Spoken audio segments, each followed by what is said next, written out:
talked about so much technical. How am I supposed to simulate it? Am I supposed to write my own code? Am I supposed to use already present codes that are there in the industry and whatnot? So there are many commercial CFD simulation softwares that you all know. So both the two big players in CFD simulation softwares is ANSYS Fluent and COMSOL. ANSYS is a software. ANSYS Fluent is a sub software that people use. Fluent works with more towards the fluid dynamic situation, CFD, right? So then it uses FVM. FVM, everybody should know, it's a finite volume method, right?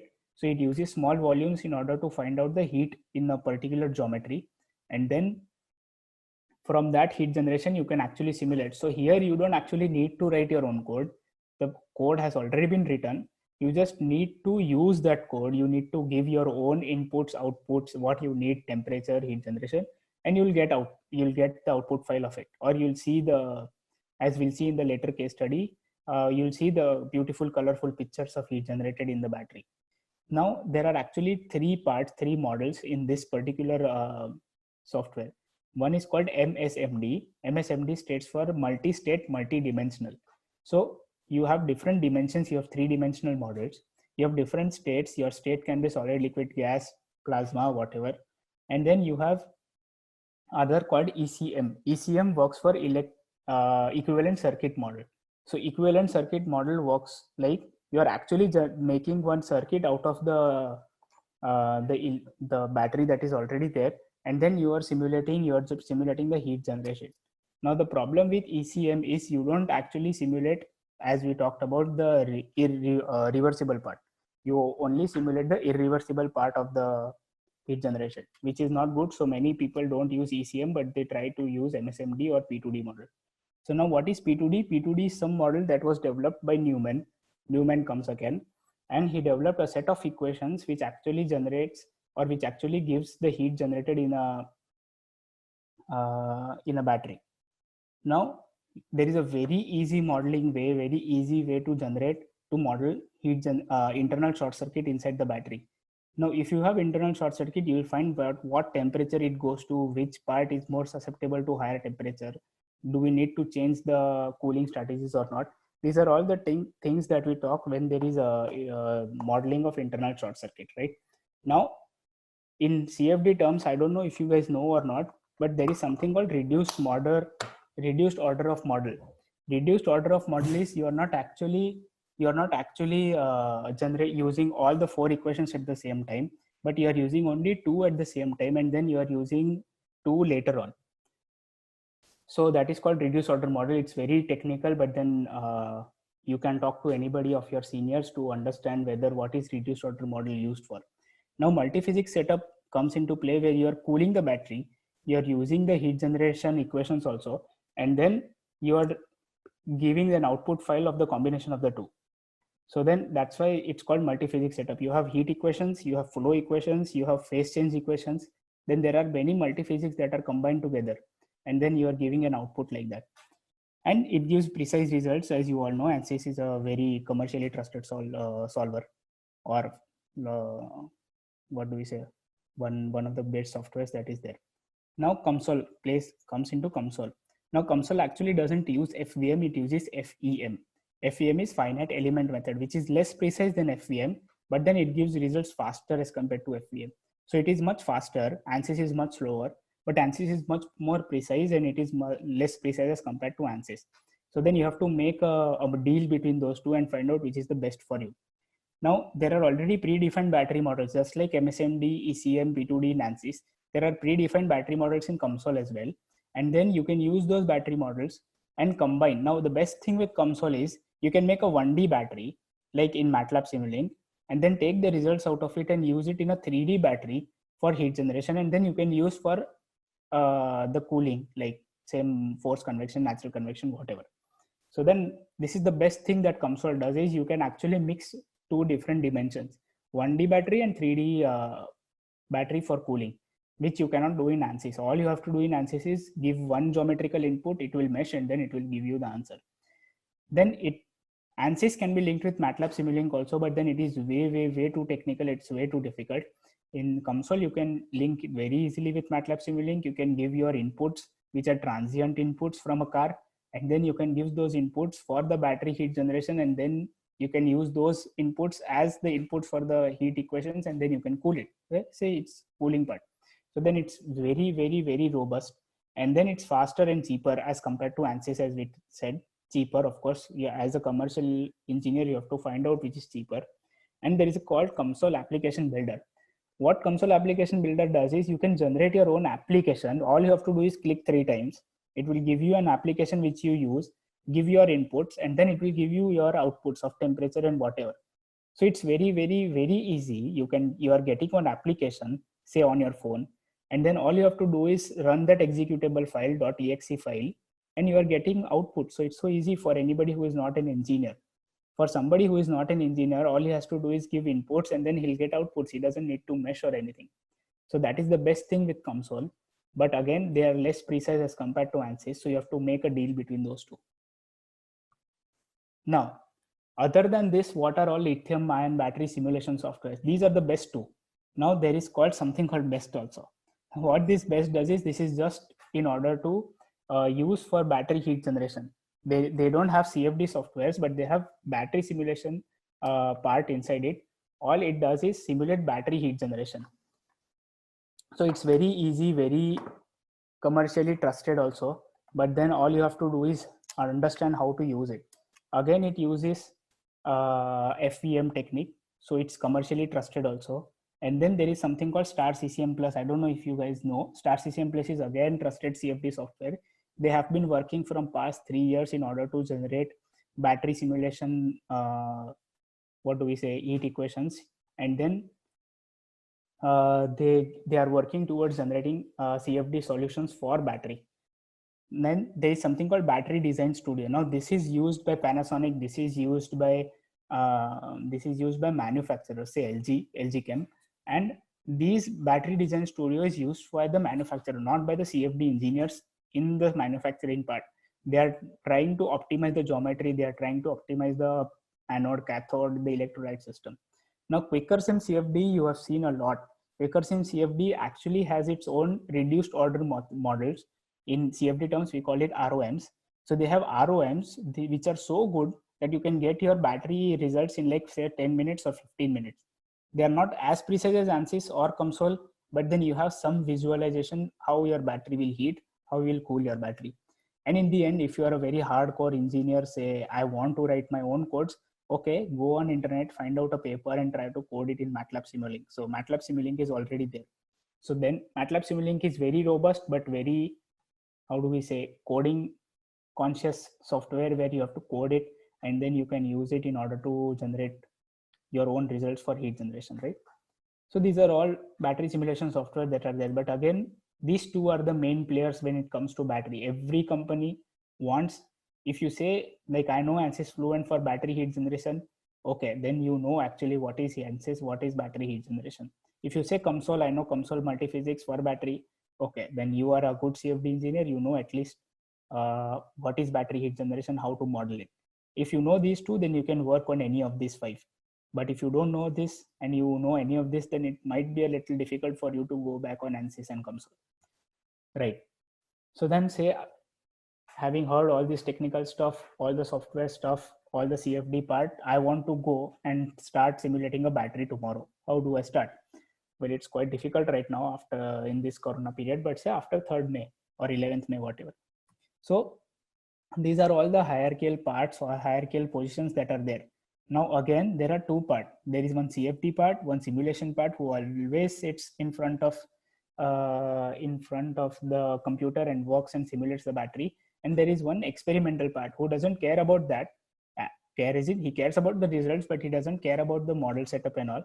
All he has to do is set up an experimental rig or experimental setup in such a way that the results come as much as close as possible. So then the basic part where you all can start, where I started, is an internship position. You start as an intern, you work on CFD, you work on battery, you understand the basics. So you start as an intern, you go on to junior engineer, say you worked very hard, you got the promotion, they gave you a permanent contract in the company.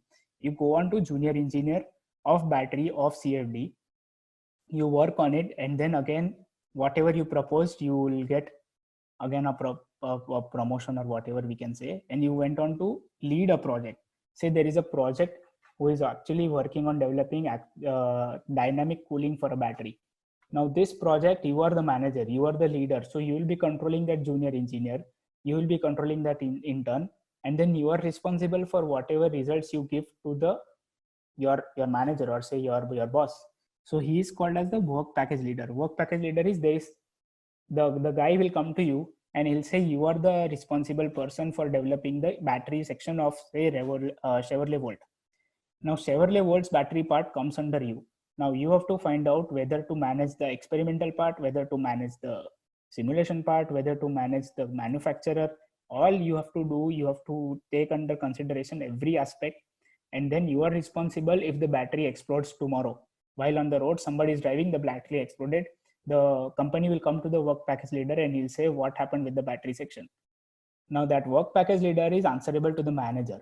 Manager is someone who is responsible for the whole prototype. He is responsible for the propulsion system, he is responsible for the battery system, he is responsible for the prototyping, he is responsible for the interns, everything. So then he is the actual dynamic boss that is always there working around. You have to answer, you have to fear him, not actually fear, but then answer to him and all. So that's the role of the manager. And comes the senior manager, who actually goes to different companies and say, okay, Renault has developed something, a new car, and then they are promoting it as a electric vehicle. Now that senior manager is responsible for the whole car. So say Roshan is there. So say Roshan has developed one Tesla Model S. So Tesla Model S is the responsibility when it comes in the production line. Now the CMO, the CTO, or who is ever there, the CEO, will come to senior manager and say, how is the car manufacturing going on? The CEO doesn't know anything about the details of the car, the details of the prototyping, but it's the senior manager who will give him advice, who will tell him what is the actual position, where are we in terms of prototyping and all. So this is the hierarchical position. When we go to the experimental part, they have the same hierarchical positions there, but only thing is, these guys will be working on simulation, those guys will be working on the testing of the batteries. So they have already predefined batteries which will come from the manufacturer, and then they'll be testing them in their own test system or test environment. Now this, as I talked, this internship and junior interns are the entry level. So you are a CFD engineer, you got a job in junior engineer position, then you entered into this domain. So then usually they need masters for this, or bachelors with an expertise in terms of CFD or battery modeling. See, you are a bachelor student and you have experimental or simulation knowledge when it comes to battery, then it's a plus point for you to get into that domain. I don't know if you guys know or not, but then Mahindra have been working so hard with collaboration with Mitsubishi, collaboration with Renault, collaboration with so many Nissan, I think, for developing a battery car in India. There are, I think, more than 10 startups who are working only in the field of battery itself in India. So for you, the startup, going and working with a startup is one of the best things that you can do and start your career with batteries. Because for the next 10 years, there are so many opportunities that comes with the battery management, battery heat generation management, whatever we say. We call it as a battery management system. So there are too many opportunities that are waiting, but then all you have to do is work hard towards it and get into it. So then we have three systems. We can say that there is an intern, there is a system engineer. System engineer will go into project manager, work package manager, who will be a PhD. 100% he has to be a PhD, or a master's or a bachelor student with an experience of say 10 years or 8 years or 9 years. And then there is someone called validation expert engineer, who is one of the biggest nerds that you'll see in your life, who has an experience of 15 years as a PhD, or has a experience of 20 years as a master student or a bachelor student. So then these are the guys which you might interact when you get into your professional life, right? So then this was the entry level that we talked. Yeah. So then the detailed role explanation of what entry level internship does, what a junior engineer does in an entry level position. So as an intern, when I was working, I got into the battery management system as an intern. And I was a part. There are two subtypes. There is something called R&D and there is something called project based. So R&D is there is no actual live project that is going on, but you are responsible for developing something which might be a potential product to a customer. So they don't have a customer ready for it, but if you develop something very interesting, then they might sell it to a customer, and then you might be rewarded with a permanent position or whatever. So then he is always responsible for development of a system or a model from scratch, including the CAD development, including the CFD development, including the basic 1D models. Now the other part comes in where there is a project intern, where there is already a project going on with some company and they need something to be done. They need the model is not working, but then you are responsible for making that model work. So that is called a project internship. There is already a project and you are a part of that project. So if you work very hard, you do that project in within 3 months, 4 months instead of 6 months, then that is the best thing to be done. I would say R&D internship is one of the best ideal way to get into the entry level jobs that is there. Then if you got promoted to a junior engineer, then you are usually appointed on a single project, and then you are responsible for development of all CFD models. Currently I'm talking about CFD, being a CFD engineer. The same applies for an experimental part as well. So don't misunderstand me when I talked about CFD. It's both CFD and experimental. So you are appointed as a single project. You are appointed on a single project as a person, and then you are responsible for developing whatever CFD models, whatever experimental setup they need. And then you have to be in contact with your manager, usually a senior engineer or a work package leader, and then he'll contact the manufacturer, and then you have to work closely with all three of them in order to get the best results that are there. If anything goes wrong, at the bottom of the hierarchical chain, you are there who is responsible for everything that went wrong. So I would say ideal would be get into an internship R&D and then start your journey. Say 10 years after that, then you will be one of the battery experts that is to be there in India. I don't know if you guys know, but this year's Nobel Prize went to a battery engineer who developed this concept of lithium-ion batteries, a Japanese guy. So then these are all job titles that are there in entry level. You might go and search on LinkedIn engineering testing and validation for BTMS. Then it's in French, but then you can say engineer of mechanic, what do we say, CFD for a battery, engineer CFD for a battery. You might say development of battery control command. So you need to control the batteries also. So that is called control command, which usually works on MATLAB Simulink. Then there is a thermal engineer with a CFD background. Now you are a engineer, you have a specialization in thermal engineering, but then you don't know anything about CFD. Then it won't be a good thing on your part, on your CV, that you know thermal parts, you know everything on paper, but you don't know how to make anyone understand who is not coming from an engineering part. So then that's where CFD background is necessary for everybody, because you need to simulate. You cannot simulate a battery on paper. You need some images to show that whether the battery is heated or not. So that's where CFD comes into play. As I told earlier, BTMS, battery thermal management engineer, is there for the development of cooling of batteries. So there is an internship who says we want a battery thermal management intern who will propose various cooling. That's how I got in. So I got in the second last part, BTMS engineer, and I was responsible for development of various cooling circuits. And then there is something called model based developer, which is similar to that of control command, where you are giving a battery model and then you have to try and model it to its optimized model, which gives the exact readings from a battery. So these are all job titles that are there in entry level. Now senior level we'll talk. I won't talk too much into this, but then these are all senior level detailed role explanation. The senior engineer, there will be 3 different senior engineers. One will be responsible for simulations, one will be responsible for experimental, one will be responsible for designing. The designing guy will make the CAD model, give it to simulations guy, and then he will make the experimental model. And then these experimental models will be, in this the experimental model will be tested with the experimental model will be tested, and then they'll be talked with the manufacturer. So then these are all different simulation, experimental and design senior heads that is there. Now whatever these models are made by the senior engineer will be right. These models are good or not will be done by the senior validation.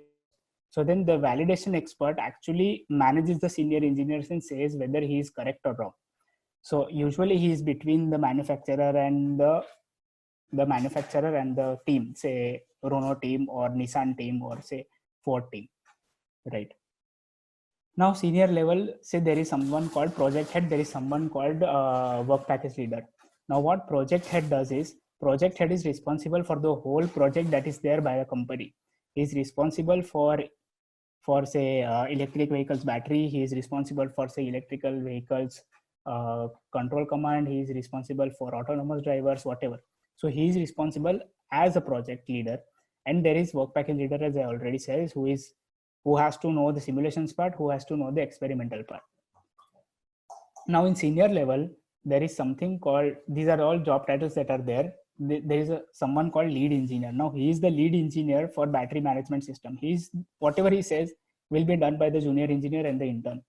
Now there is someone called battery expert. As I said, usually he is a PhD. He can be production head. So now there is someone called battery expert in LG who is responsible for the production of cylindrical batteries, which are used by Tesla. So someone goes wrong in Tesla car, then this guy will come to the battery expert in LG or in Panasonic, and then they will be responsible for answering whether what went wrong with the battery. There is someone called system and architecture expert who will make a simulating model of the battery control system and then integrate it in the car so that that model actually manages the battery, actually manages the different variables in the battery at the same time. And then there is again thermal engineer with an experience, senior engineer. BMS says for battery management system again. So senior engineer and thermal engineer for both electronics and batteries. Right. So now what are the current simulation trends? So these are the 4 current simulation trends that are there. Active cooling is used by Tesla, Chevrolet, and Nissan. They are using active cooling, usually air, for cooling their batteries. I won't go into the details. Passive cooling is currently under R&D. We as engineers currently are working in companies in order to give various passive cooling techniques using water, ethanol, glycol, and everything to cool the batteries. Hybrid cooling is used by Apple, Samsung, Xiaomi, and everybody. What this done is they are using PCM materials in order to cool the batteries. PCM is someone called phase change materials. They use PCM materials, they use water cooling, they use air cooling, they use wind, whatever. And then these cooling techniques are used by these companies in order to cool that batteries. And then phase change material, it's one of the most advanced current cooling trend, and they are used by NASA and ISRO. So these are all using phase change materials, and they need these phase change materials in order to control the temperature in outer space. So the way the temperature goes below 0 degrees Celsius, where the temperature goes at minus 50 degrees Celsius, where the temperature goes plus 50 degrees Celsius, you don't have any constant temperature range. It can go from anywhere to anywhere. Now phase change material is under R&D and passive cooling is under R&D. You can use any cooling strategies in passive cooling as an engineer, whatever you can think of, and then you can work towards it. And in phase change material, you can actually, phase change material is more of an experimental part. And what you have to do is you have to find out the optimal phase of which it will change, the optimal temperature at which the phase will change and will get maximum, it will absorb maximum heat from the battery. So these two are very much currently under R&D, and you can start in any of these two. I started in passive cooling and eventually moved to phase change materials in my internship. Right. So now, what if you did your battery, you modeled everything, but then as a CFD engineer, you're not ready to model if the car crashes into some car. You are driving a car, it crashed into someone, and there is some piercing. Some metal went into the battery. What will happen? What will happen is your battery will explode, as it's shown here in the figure on the right. On the right, it's an experimental setup. On the left, it's on the CFD setup. So whatever CFD simulations are done, they have to match exactly with the experimental part. And then if they are matching, then they are ready for somebody called as screw piercing test, which we call in experimental part, that they manually insert a screw. As you see, small holes are there in the right side battery, cylindrical batteries, which they are manually pierce, and after certain depth of the piercing, the battery will explode. So that explosion of the battery is caused because of the piercing of a screw. This screw can be any material, any metal part inside the battery, and then it will explode. And you have to model it, because if you have not modeled it, you are not ready for it, then you don't know what actually you are driving. If you don't know what you are actually driving, then better drive a cycle and not a car. right? So just saying that don't take that seriously. So then we'll talk about the case study that I have done as personally while I was in industry as an intern, as a junior engineer. So what I did was I developed a battery thermal management system. I started with the development of a 3D model of just one cell in SolidWorks. I imported that model in ANSYS Fluent and developed various heat generation under various loads for temperature modeling in the battery. What I used was MSMD, as I said, multi-scale, multi-dimensional model to simulate chemical heat generation inside a battery. And then after the heat generation is known, say my temperature goes to 70 degrees Celsius, I am the one who is proposing various cooling strategies for the development of the battery. So I gave up various battery cooling strategies, and luckily I proposed one patent when I was working as an intern, and then I gave up the CFD part to the experimental part to test whether these models that I have generated, the circuits that I have generated, are correct or not. So then currently they are testing this in the experimental part. So these are some images that I generated while I was an intern. The temperature dependent on the C rate. C rate is a very simple term, but then seems like how much current you are drawing from the battery. Say your battery is of 20 ampere hours and you're removing 20 amperes per hour, then it's 1 C rate. So you divide the amount of current drawn by 3600 is a technical term. So we call it as a C rate.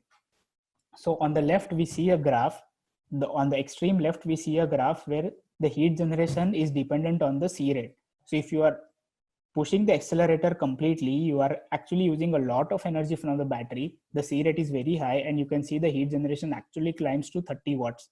The same goes with 3 C rate, and then the heat generation reduces as you reduce the load on the battery, logically speaking and technically speaking both. So now this, the colorful images that you see of the rectangle and the cylinder is there. Then the temperature inside the pouch cell will go up to 60 degrees Celsius without any cooling, just natural convection. And then, as I told, it's not within the optimal range of the battery. So it's us as an engineers who gives the cooling strategies for the batteries.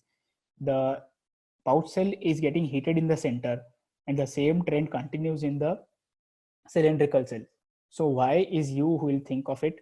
And then hopefully you'll let me know. I don't know how, but then we'll see. So then why these batteries are getting heated, how these batteries are getting heated is the job of a CFD engineer to understand. So there is much more in these results, but then I cannot share with you because of the confidentiality reasons and because of the company policies and all. So these are just the two images that is there, like how as a CFD engineer you will see your results. Well, it can be graphs, it can be colorful images, it can be just lines and thousands of lines of just data of temperature, and then you have to export and make a graph out of it. This is how we make the graph on the left that you see. Right. So this was just the case study, and these are all the books or articles that you might read, you might want to read later on in your life if you want to get into this field. There is just handbook of batteries that is there. This is one of the best book that you can read, and you can get your introduction to the world of the batteries. It's a handbook, so then it will be more than 1500 pages. It's actually a Bhagavad Gita or whichever, or a Quran or a Bible of whatever of batteries. And then these are all the articles that are published by various researchers, various scientists who are working in this field very actively. So yeah, I think Roshan, we are done here.